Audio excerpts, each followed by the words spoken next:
ಸ್ನೇಹಿತರೆ, ನಮ್ಮಲ್ಲಿ ಹೇಗೆ ಆ್ಯಂಕರ್ ಅನುಶ್ರೀ ಟಾಪ್ ಆ್ಯಂಕರ್ ಆಗಿ ಈಗ ನಂಬರ್ 1 ಸ್ಥಾನವನ್ನು ಪಡೆದಿದ್ದಾರೋ, ಅದನ್ನು ಮೀರಿಸುವಂಥ ಸ್ಥಾನವನ್ನು ಪಡೆದಂತಹ ಆ್ಯಂಕರ್ ತೆಲುಗಿನಲ್ಲಿದ್ದಾರೆ.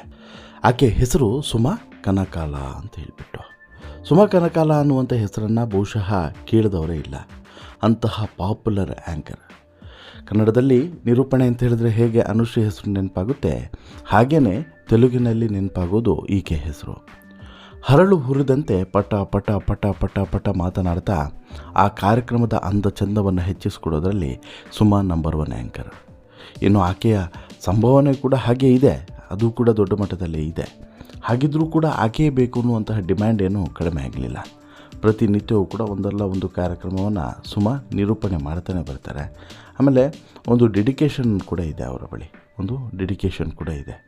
ಹೀಗಿರುವಂಥ ಸುಮಾ ಈಗ ಒಂದು ತಮ್ಮ ಬದುಕಿನಲ್ಲಿ ನಡೆದಂತಹ ಕಹಿ ಘಟನೆಯನ್ನು ನೆನೆಸ್ಕೊಂಡಿದ್ದಾರೆ. ಕಾರಲ್ಲಿ ಒಬ್ಬಳೇ ಕೂತು ಸಾಕಷ್ಟು ಹೊತ್ತು ಕಣ್ಣೀರನ್ನು ಹಾಕಿದ್ದೆ, ಅತ್ತಿದ್ದೆ ಅನ್ನುವಂತಹ ವಿಚಾರವನ್ನು ಸುಮಾ ಬಹಿರಂಗಪಡಿಸಿದ್ದಾರೆ. ಯಾಕೆ, ಏನಾಗಿತ್ತು ಹೇಳ್ತೀನಿ. ಅದಕ್ಕಿಂತ ಮುಂಚೆ ನೀವು ಇನ್ನೂ ಕೂಡ ನಮ್ಮ ಚಾನಲನ್ನು ಸಬ್ಸ್ಕ್ರೈಬ್ ಮಾಡಿಲ್ಲ ಅಂದರೆ ದಯವಿಟ್ಟು ಕೂಡಲೇ ಸಬ್ಸ್ಕ್ರೈಬ್ ಮಾಡಿ ಸ್ನೇಹಿತರೆ. ಸುಮಾ ಕನಕಾಲ ಈ ಹೆಸರಿಗೆ ಯಾವುದೇ ಪರಿಚಯ ಬೇಕಾಗಿಲ್ಲ. ಅವರ ಎನರ್ಜಿ, ಟೈಮಿಂಗ್ ನೋಡಿದ್ರೆ ಸುಸ್ತು ಅನ್ನುವಂಥ ಪದ ಅವರ ಹತ್ತಿರಕ್ಕೂ ಕೂಡ ಸುಳಿಯಲ್ಲ ಅಂತೇಳಿ ಅನಿಸುತ್ತೆ. ಆದರೆ ಆ ನಗುವಿನ ಹಿಂದೆ, ಆ ಎನರ್ಜಿಯ ಹಿಂದೆ ಸಾಕಷ್ಟು ಕಷ್ಟ, ಒತ್ತಡಗಳು ಅಡಗಿದ್ದಾವೆ ಅಂಥೇಳಿ ಗೊತ್ತಾದರೆ ಮನಸ್ಸು ಭಾರವಾಗ್ತದೆ. ಆ್ಯಕ್ಚುಲಿ ಇದು ನಿಜವಾದಂಥ ಕತೆ.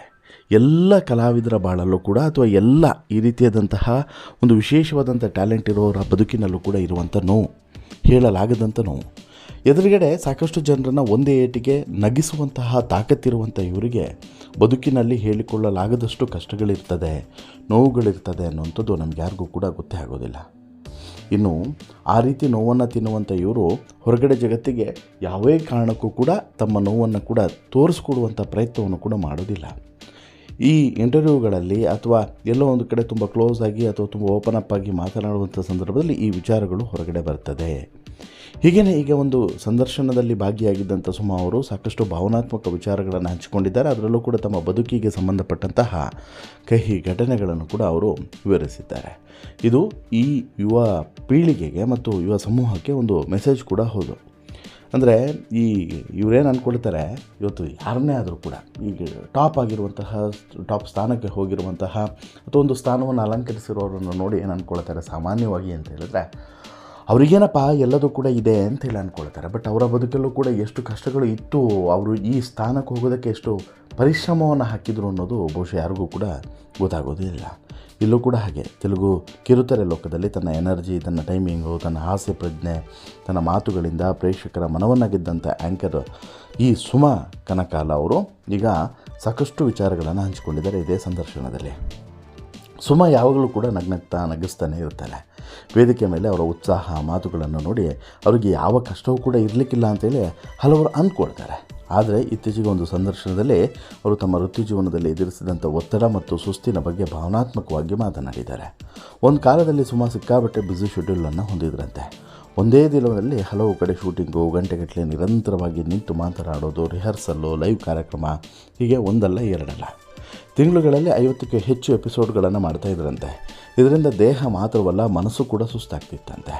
ಕೇವಲ ದಿನಕ್ಕೆ ಒಂದು ಗಂಟೆ, ರಾತ್ರಿ ಒಂದು ಗಂಟೆ ಮಲಗಿ ಮತ್ತೆ ಬೆಳಿಗ್ಗೆ 5 ಗಂಟೆಗೆ ಏಳಬೇಕು ಅನಿವಾರ್ಯತೆ ಇತ್ತು ಅಂತಲೂ ಕೂಡ ಅವರ ಕಷ್ಟದ ದಿನಗಳನ್ನು ನೆನಪಿಸ್ಕೊಂಡಿದ್ದಾರೆ.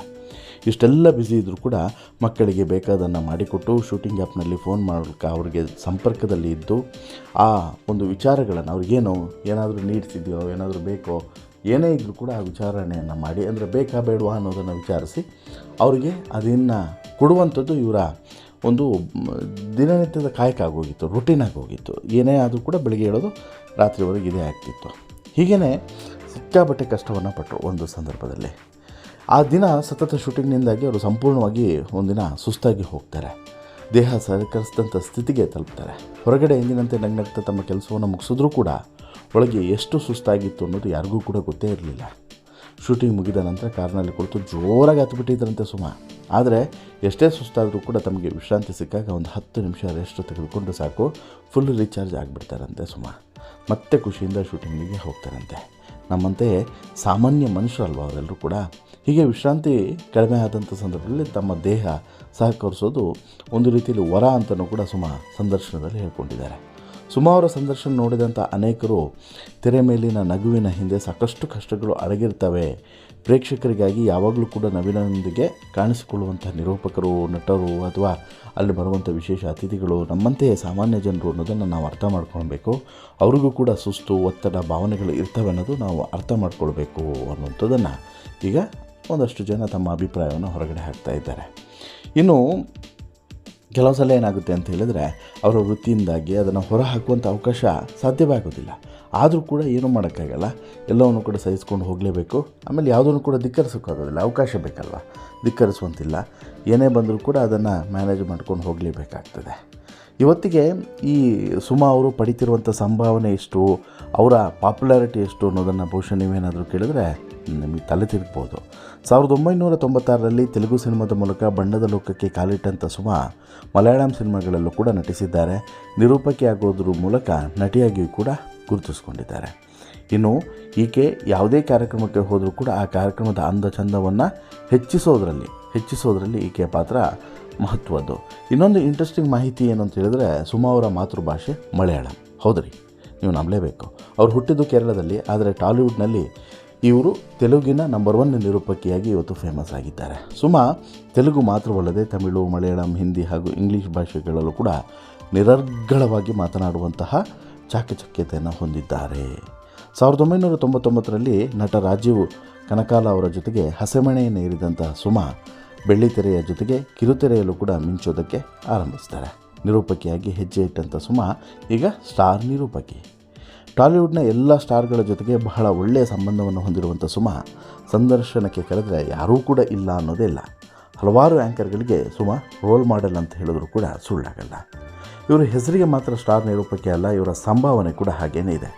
ಒಂದು ಕಾರ್ಯಕ್ರಮಕ್ಕೆ 2 ಗಂಟೆಯ ಕಾರ್ಯಕ್ರಮಕ್ಕೆ 3-4 ಲಕ್ಷ ಪಡೀತಾರೆ.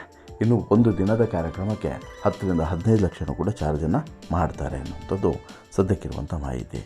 ಸಿನಿಮಾಗಳಿಂದ ದೂರ ಬಿದ್ದಂಥ ಸುಮಾ ಈಗ ಮತ್ತೆ ಬಣ್ಣ ಹಚ್ಚೋದಕ್ಕೂ ಕೂಡ ಶುರು ಮಾಡಿದ್ದಾರೆ. ಹಾಗೆಯೇ ತನ್ನ ಬದುಕಿನ ಎಲ್ಲ ಕಷ್ಟಗಳನ್ನು ಕೂಡ ಮರೆತು ತಾನು ಎಷ್ಟು ತಾನು ಬಣ್ಣ ಹಚ್ಚುವಂಥ ಕೆಲಸ ಆಗಿರ್ಬೋದು, ಅಥವಾ ತನ್ನ ಆ್ಯಕ್ಟಿಂಗ್ ಕೆಲಸ ಆಗಿರ್ಬೋದು, ತನ್ನ ನಿರೂಪಣೆ ಕೆಲಸ ಆಗ್ಬೋದು, ಅದಕ್ಕೆ ಎಷ್ಟು ತನ್ನ ಕಡೆಯಿಂದ ಪ್ರಾಮಾಣಿಕವಾಗಿ ಹಾಕಬೇಕು ಎಫರ್ಟನ್ನು, ಅದನ್ನು ಹಾಕಿ ಆ ಒಂದು ಕೆಲಸಕ್ಕೆ ಗೌರವವನ್ನು ಕೊಡ್ತಾ ಇದ್ದಾರೆ. ಜೊತೆಗೆ ಬದುಕಿನ ಎಲ್ಲ ಕಷ್ಟಗಳನ್ನು ಕೂಡ ಮರೀತಾ ಇದ್ದಾರೆ ಅನ್ನೋದು ಕೂಡ ಈ ಮೂಲಕ ಸುಮಾರು ತಮ್ಮ ಸಂದರ್ಶನದಲ್ಲಿ ಹೇಳ್ಕೊಂಡಿದ್ದಾರೆ. ನೋಡಿ, ಎಂತಹ ಡೆಡಿಕೇಶನ್ ಅಲ್ವಾ ಇದು. ನಮ್ಮೆಲ್ಲರಿಗೂ ಕೂಡ ಸ್ಫೂರ್ತಿಯಾಗಬೇಕು. ಸಾಧನೆ ಮಾಡೋದು ದೊಡ್ಡ ವಿಚಾರ ಅಲ್ಲ, ಸಾಧನೆ ಮಾಡಿದ ಮೇಲೆ ಅದೇ ರೀತಿ ಸಾಗೋದಿದೆಯಲ್ಲ, ಅದು ದೊಡ್ಡ ವಿಚಾರ ಆಗ್ತದೆ. ಇಲ್ಲೂ ಕೂಡ ಹಾಗೆ ಸುಮಾ ಸಾಧನೆಯ ಜೊತೆಗೆ ಸಾಧನೆಯ ಹಿಂದೆ ಹೋಗ್ತಿರುವಂಥ ರೀತಿ ಇದೆಯಲ್ಲ, ಅದು ಒಂದು ರೀತಿಯಲ್ಲಿ ಶ್ಲಾಘನೀಯ. ನಿಮಗೇನು ಅನಿಸುತ್ತೆ? ನಿಮ್ಮ ಹಾರೈಕೆ ಏನು? ನಿಮಗೆ ಸುಮಾ ಅವರ ನಿರೂಪಣೆ ಎಷ್ಟು ಇಷ್ಟ ಆಗುತ್ತೆ? ಸುಮಾ ಅವರ ನಿರೂಪಣೆಯನ್ನು ನೀವು ಇಷ್ಟಪಟ್ಟಿದ್ದು ಯಾವಾಗ, ಎಲ್ಲಿ, ಯಾವಾಗ ನೋಡಿದ್ರಿ? ದಯವಿಟ್ಟು ನಿಮ್ಮ ಅಭಿಪ್ರಾಯವನ್ನು ಕಮೆಂಟ್ ಮಾಡಿ ತಿಳಿಸಿ. ಜೊತೆಗೆ ಈ ಸ್ಟೋರಿ ಇಷ್ಟ ಆಯಿತು ಅಂತ ಹೇಳಿದ್ರೆ ಲೈಕ್ ಮಾಡಿ, ಶೇರ್ ಮಾಡಿ, ಚಾನಲ್ಗೆ ಸಬ್ಸ್ಕ್ರೈಬ್ ಆಗೋದನ್ನು ಮರಿಬೇಡಿ. ಧನ್ಯವಾದ.